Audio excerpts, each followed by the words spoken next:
إن شاء الله نقرأ المقتل الشريف باللغة الفرنسية وجزاكم الله خير الجزاء. أعوذ بالله من الشيطان الرجيم. بسم الله الرحمن الرحيم. صلى الله عليك يا مولاي يا رسول الله وعلى آل بيتك المظلومين. صلى الله عليك يا مولاي يا أبا عبد الله يا رحمة الله الواسع ويا باب نجاة الأم. غريب ومظلوم كربلاء، يا ليتنا كنا معكم سادتي فنفوز والله فوزا عظيما. إنهم فتية آمنوا بربهم وزدناهم هدى. Ce sont des jeunes gens qui croyaient en leur Seigneur et nous leur avons accordé les plus grands moyens de se diriger dans la bonne voie. Ce soir, Inch'Allah, nous allons lire le récit du martyre de l'imam al-Hussein alayhi salam à Karbala. Donc c'est la nuit des pleurs, c'est la nuit des adieux, c'est la nuit du massacre le plus grand dans l'islam et dans l'humanité. Soukaina s'approcha de son oncle Al-Abbas, une outre vide à la main. Derrière elle, tous les autres enfants s'étaient rassemblés. Ils pleuraient, ils gémissaient, tant la soif les torturait. Soukaina tendit son outre à son oncle Al-Abbas en disant « Mon oncle, je sais que tu feras tout ce que tu peux pour nous apporter de l'eau. Même si tu ne peux pas remplir qu'une seule outre, au moins pourrons-nous mouiller un peu nos gorges desséchées par la soif. » Al-Abbas alayhi salam prit l'outre et demanda à l'imam al-Hussein la permission d'aller chercher de l'eau pour les enfants. Ceux-ci le suivirent jusqu'à l'extrême limite du camp. Ils restèrent là sans bouger. Son épée dans une main, l'étendard de l'imam al-Hussein dans l'autre et l'autre attaché sur son dos, le fidèle Al-Abbas s'élança à aller chercher de l'eau pour le campement. Arrivé au bord du fleuve, il chargea les soldats qui se trouvaient là et les mit en fuite. L'instant d'après, il était dans l'eau jusqu'à mi-jambe. L'instant suivant, l'autre était rempli d'eau fraîche. Il en recueillit dans sa main un peu pour le porter à sa bouche et apaiser la soif qui ne lui laissait pas de répit. Mais en ressaisissant, il rejeta l'eau promptement. Comment pourrait-il en avaler une seule goutte alors que Soukaina et les enfants se mouraient de soif? Comment peut-il oublier que son maître Al-Hussein n'avait rien bu depuis 3 jours? Son outre pleine, Al-Abbas se remit en selle avec une seule pensée, apporter aussi vite que possible cette eau aux enfants qui l'attendaient dans la poussière brûlante. En le voyant bondir vers le campement, les soldats de Yazid se dirent que si l'imam al-Hussein alayhi salam et ses gens pouvaient se désaltérer avec un peu d'eau, il serait difficile de les vaincre. Alors ils se jetèrent à sa poursuite. Al-Abbas alayhi salam se battit comme se battait son noble père Al-Imam Ali alayhi salam, Asadullah, le lion de Dieu. La faim et la soif terrible ne l'empêchaient pas de semer la peur dans les rangs des ennemis. Puisqu'il n'était pas possible de venir à bout d'un tel adversaire en le combattant de front, les hommes de Yazid lancèrent sur lui une pluie de flèches. Al-Abbas n'avait plus qu'un souci, protéger l'outre pleine d'eau et la porter intacte au campement. Un ennemi alors, un ennemi traître de derrière une dune de sable, porta un coup d'épée terrible, tranchant net sa main droite. Al-Abbas saisit son épée de la main gauche, serrant l'étendard contre sa poitrine. Devenus blessés, les peureux s'encouragèrent. Ils vinrent plus près, encore plus près. Un coup d'épée blessa profondément le bras gauche de Al-Abbas alayhi salam. Il reste... Al-Abbas serra l'outre entre ses dents, coinça l'étendard entre sa poitrine et sa monture et força le barrage.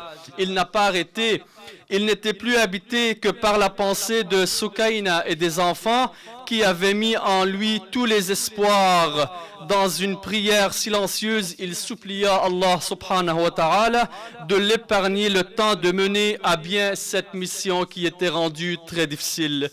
Mais cela ne devait pas être. Une flèche transperça l'outre qui se vida en un peu d'instant.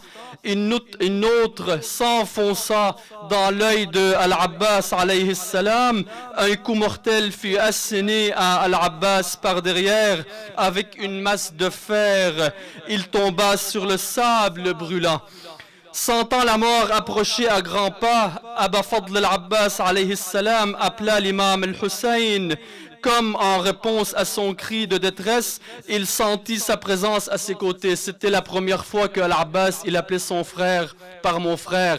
Il l'a toujours appelé mon maître. Il ne voyait rien qu'un brouillard rougeâtre sur un œil avait été percé d'une flèche et l'autre était noyé de sang. Il ne pouvait voir, mais il sentit son maître s'agenouiller près de lui et soulever sa tête et la poser sur ses genoux. En disant, Abbas, mon frère, comment t'ont-ils traité? Tu es venu, mon maître. Je craignais de ne pouvoir te dire adieu, mais Dieu merci, tu es venu. Al-Abbas laissa glisser sa tête sur le sable. Il ne l'a pas laissé sur les genoux de Al-Imam al-Hussein. Et là, on va savoir pourquoi. Tendrement, Al-Imam al-Hussein l'a repris dans ses mains et l'a remis sur ses genoux à nouveau, lui demandant pourquoi il l'avait retiré. Et là, il lui dit, mon maître, quand toi tu rendras ton dernier soupir, personne ne sera près de toi pour prendre ta tête sur ses genoux, ni pour te réconforter. C'est pourquoi il vaut mieux que ma tête repose sur le sable lorsque je rendrai l'âme. C'est le propos de Abul Fadl al-Abbas alayhi salam. Tout comme ça sera le cas pour toi-même. Et puis je suis ton serviteur et toi tu es mon maître. Et il n'est pas convenable que je pose ma tête sur les genoux. L'imam al-Hussein alayhi salam regardait le visage de ce frère si dévoué et il ne pouvait retenir ses sanglots. Il a éclaté en larmes et il lui dit, depuis ton enfance, tu m'appelles mon maître. Au moins une fois, appelle-moi par mon frère. L'imam al-Hussein alayhi salam nettoya le sang qui aveuglait l'œil resté valide. Les deux frères échangèrent un long regard d'adieu. Al-Abbas alayhi salam murmura, mon frère, et avec ces mots, il rendit le dernier soupir. L'imam al-Hussein alayhi salam se dit, ô Abbas, qui nous défendra désormais? Rahimallahu man nada wa Abbasa. Ensuite, un par un, tous les hommes qui ont combattu avec l'imam al-Hussein tombèrent en martyrs. Il ne restait que lui et son fils al-imam Zaynul Abidin alayhi salam. Les cris des Omeyyades devinrent plus hurlants, les appels au combat se furent plus pressants. Zainab, mes sœurs, les femmes, Layla, Ar-Rabab et vous mes filles, Ruqayya, Sukaina, et toi aussi, Fadda, ma nourrice, venez toutes, c'est le temps de se dire adieu. Alors, la première chose, il a parlé à sa sœur Zainab, toutes elles accoururent à son appel et se pressèrent autour de lui. Zainab, je te demande de ne jamais perdre patience, de ne jamais perdre espoir. Zainab, c'est à toi seul, qu'il reviendra de redonner courage aux enfants et aux femmes et de leur demander sans cesse de prier Dieu de les aider à tout supporter. N'oublie jamais, Zainab, que nous, gens de la demeure du prophète Ahlul Bayt, nous devons toujours rester fermes à l'heure des épreuves. L'imam al-Hussein alayhi salam se dirigeant ensuite vers la tente de l'imam Zaynul Abidin alayhi salamullah pour lui dire, mon fils, Tous ont goûté le martyre en me défendant ainsi que la cause de l'islam. Il ne reste plus aucun homme dans le camp à part toi et moi. C'est maintenant mon tour d'aller combattre, de mourir les armes à la main. Je suis venu te dire adieu. Mon fils, reprit l'imam al-Hussein alayhi salam, je t'ordonne en tant que ton père et ton imam de rester dans ce lit. Ton devoir est d'accompagner tes tantes, ta mère et tes sœurs et les autres femmes en captivité. Ton devoir est de marcher dans les rues de Koufa et de Damas, les mains et les pieds chargés de chaînes. Ton devoir est de supporter les insultes à la cour de Yazid et de subir tout cela avec fermeté d'âme et de patience.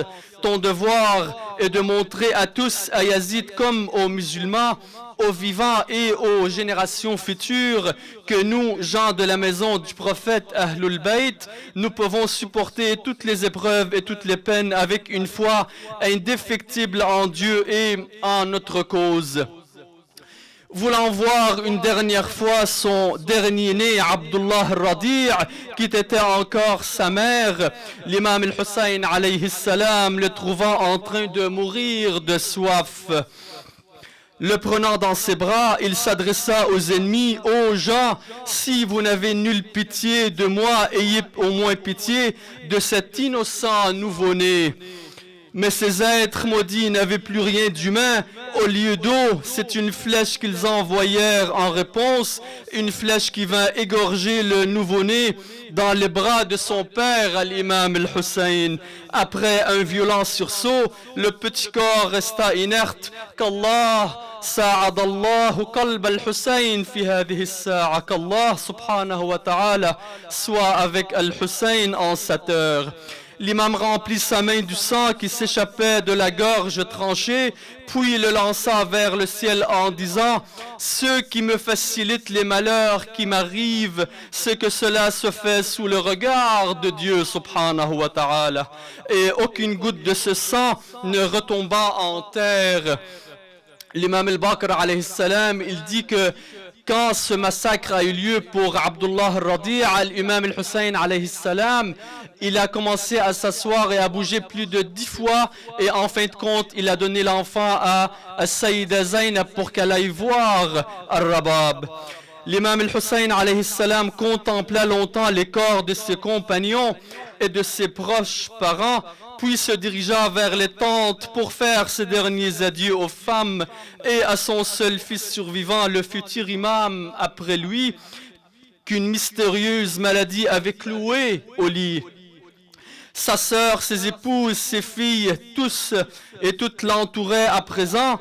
Toutes l'entouraient à présent, pleurant, tournant autour de lui, l'une lui embrassant la main, l'autre lui embrassant ses pieds, une troisième osant une dernière caresse sur le visage, tant aimé comme l'ont fait aux orphelinats. L'imam al-Hussein n'avait pas connu dans tous les malheurs de ce jour d'épreuves aussi pénibles que celle-là. Son cœur était brisé, son corps était paralysé et sa gorge serrée autant que desséchée restait sans voix. Seul de chaudes larmes trouvait encore la force de couler de ses yeux et d'inonder sa barbe. Maintenant, l'imam al-Hussein était seul. Il a perdu son dernier frère, Abu Fadl al-Abbas, et même son dernier-né a été égorgé dans ses bras par une flèche. En faisant ses derniers adieux aux femmes, aux enfants et à son seul fils survivant, l'imam n'ose songer à ce qu'ils deviendront lorsqu'ils tomberont aux mains de ces tueurs sans cœur. La mort, qu'est-ce que dit ici l'imam al-Hussein alayhi salam? La mort vaut mieux que de subir la honte, et la honte vaut mieux que d'entrer en enfer. L'imam al-Hussein alayhi salam enfourcha son destrier, son armature, s'arma de Dhul-Fiqar, le sabre de son père, et avant de livrer bataille, il lança un dernier appel pour donner encore une chance à quiconque saurait la saisir et ne laisser aucune excuse aux autres. Hal min nasirin Hal min mu'in, y aura-t-il un serviteur de Dieu pour craindre Dieu à mon propos? Y aura-t-il quelqu'un pour nous secourir en espérant de Dieu sa noble récompense? Y aura-t-il quelqu'un pour nous aider au nom de Dieu? Et nulle réponse ne vint.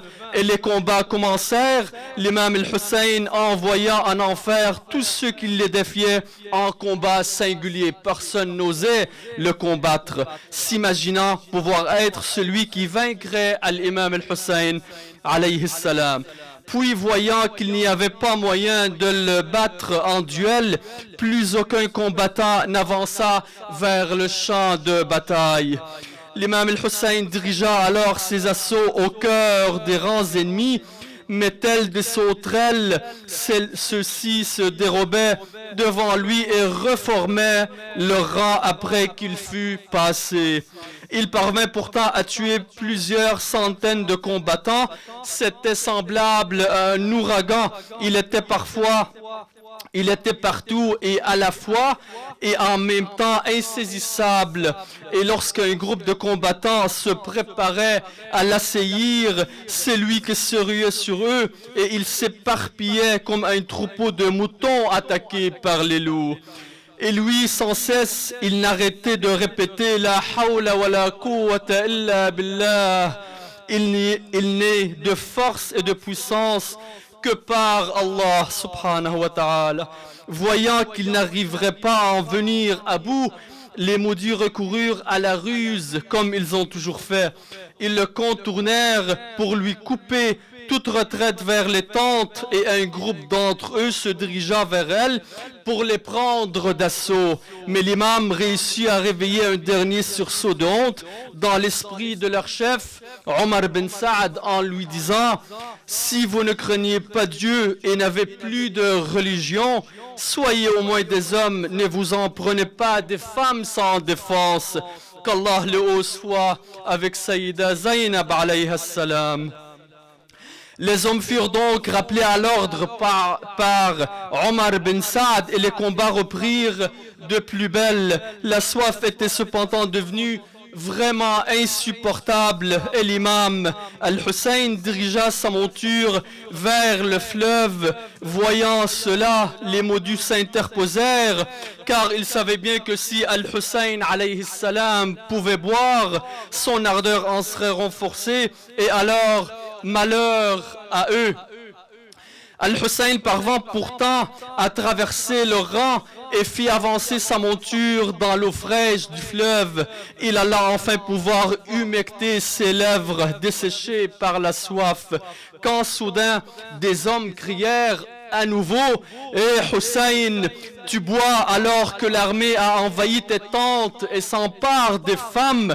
Sans prendre le temps de boire, Al-Hussein ne fit qu'un bond, sortit du fleuve et se dirigea en sens contraire les lignes ennemies et fonça sur le campement. L'imam al-Hussein, il savait que c'était une ruse, mais il ne voulait pas qu'on dise à propos de lui qu'il n'avait aucune crainte pour les femmes, al-Ghira. Mais ce n'était encore qu'une ruse des plus vicieuses. Dieu soit loué, personne ne s'en est pris aux femmes. À cette heure-là, Al-Hussein en profita donc pour faire de nouveau ses adieux et donner quelques conseils et ses derniers encouragements. Lorsqu'il revint sur le champ de bataille, les maudits le transpercèrent de flèches, préférant lâchement l'harceler à distance plutôt que de risquer leur vie en combat corps à corps. Son armure était hérissée des flèches. L'imam al-Baqir alayhi salam, il dit à propos de son grand-père, l'imam al-Hussein, la paix soit avec eux, rapporta plus tard que son grand-père reçut plus de 620 blessures, toutes de face. Non seulement les ennemis, mais les anges du ciel eux-mêmes n'en revenaient pas d'une telle endurance venant d'un homme éprouvé par la soif, sous la chaleur étouffante du soleil, qui venait de perdre dans les pires conditions ses amis et parents et qui souffrait encore d'un si grand nombre de blessures. L'imam al-Hussein alayhi salam s'arrêta un instant pour reprendre quelques forces quand soudain une pierre l'atteignit en plein front. Rahimallahu man nada wa Husayna. Il se servit de son vêtement pour essuyer le sang de son visage et de ses yeux lorsqu'une flèche empoisonnée à 3 pointures vint lui déchirer la poitrine et un flot de sang jaillit alors de la blessure ouverte. L'imam al-Hussein en remplit ses mains et la lança vers le ciel sans que la moindre goutte en retombât sur terre et il dit: oh mon Dieu, Ya Allah, tu sais bien toi qu'ils sont en train de tuer un homme qui est le seul sur terre qui soit petit-fils d'un prophète. Remplissant à nouveau ses mains de son sang, il en teignit ses cheveux et sa barbe en disant: c'est un de mon propre sang que je vais rencontrer mon grand-père Muhammad sallallahu alayhi wa alihi et je lui livrerai le nom de ses assassins. Le soleil venait de se coucher et regardez encore la cruauté de ce peuple qui l'a massacré. Le soleil venait de se coucher et l'imam al-Hussein pensa qu'il avait le temps d'accomplir la prière du Maghrib. Il n'a pas laissé la prière. Il remit son arme au fourreau, descendit de monture. Omar bin Saad, qui l'observait de loin, pensa que c'était le moment idéal de l'attaquer. Mais personne ne voulant se risquer à approcher le saint imam, Omar bin Saad ordonna de l'attaquer par une pluie de flèches, de pierres, de morceaux de bitume enflammés. L'imam al-Hussein, qui était déjà couvert de blessures de la tête aux pieds, reçut ainsi plusieurs coups mortels l'un après l'autre. Il perdait du sang en abondance. Il décida de prier immédiatement. Il a prié à l'imam al-Hussein en plein massacre. Ne pouvant aller jusqu'au fleuve pour faire ses ablutions, il se servit du sable brûlant et entra en prière. Omar bin Saad appela ses soldats pour aller trancher la tête de l'imam al-Hussein pendant qu'il était en train de prier.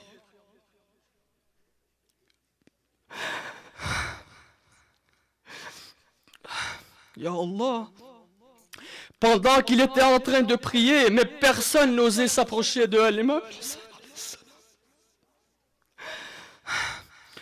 Des promesses fabuleuses décidèrent finalement, c'est Shimr le maudit, accompagné par Omar en personne, à sauter sur le dos de l'imam al-Hussein alayhi salam. Alors que celui-ci achevait de prier, Shimr leva son sabre, évalua son coup et Zainab alayhi salam alors...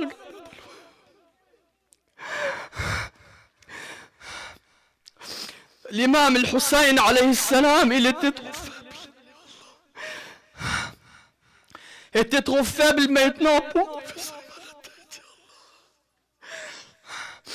Il la tourna un peu sur le côté, il aperçut Shimr d'une voix faible et lui demanda: Shimr, j'ai soif. Al-Hussein Atshan. Shimr, j'ai soif. Avant d'accomplir ce que tu veux faire, donne-moi une gorgée d'eau. Il voulait boire avant que sa tête soit tranchée. Et pour toute réponse, Shimr, ya mu'alin, ya mu'minin, il trancha la tête de l'imam al-Hussein. Rahimallahu man nada wa Husayna. Zainab alayhi salam, qui s'était enveloppée de la tête aux pieds dans un rang voile, c'était le voile de sa mère Fatima Zahra alayhi salam. Elle était montée sur la colline At-Tal al-Zainabi et elle a dit, qu'est-ce qu'elle a dit? Ya Hussein, Imam al-Hussein, si tu as envie, sauve-nous. Si tu as encore envie, sauve-nous. Et si tu es parti en martyr, amruna wa amruka ilallah.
Mais le vent s'est élevé, soulevant une fine poussière de sable rouge. Maintenant, Zaynab ne distinguait plus rien, bien ce qui se passait. Elle écartait les yeux, essayant d'apercevoir quelque chose. Dans l'embrassement du ciel où le soleil venait de se retirer, elle vit soudain se découper la tête de l'imam al-Hussein, que Shimr portait comme un trophée au bout d'une pique. Inna lillah. إنا لله وإنا إليه راجعون وسيعلم الذين ظلموا آل محمد أي منقلب ينقلبون والعاقبة للمتقين. يا الله، اللهم بغربة الحسين وبعطش الحسين وبدم الحسين اشف صدر الحسين بظهور الحجة محمد المهدي عجل الله تعالى فرجه الشريف. يا الله يا رحمن يا رحيم يا مقلب القلوب ثبت قلوبنا على دينك. اللهم اغفر للمؤمنين والمؤمنات والمسلمين والمسلمات الأحياء منهم والأموات وتابع بيننا وبينهم بالخيرات إنك مجيب الدعوات. اللهم ارزقنا زيارة الحسين في الدنيا وشفاعة الحسين في الآخرة إنك على كل شيء قدير. ورحمة لموتى المؤمنين والمؤمنات ومن مات على ولاية علي بن أبي طالب نهدي لهم سورة مباركة الفاتحة مع الصلاة على محمد وآل محمد.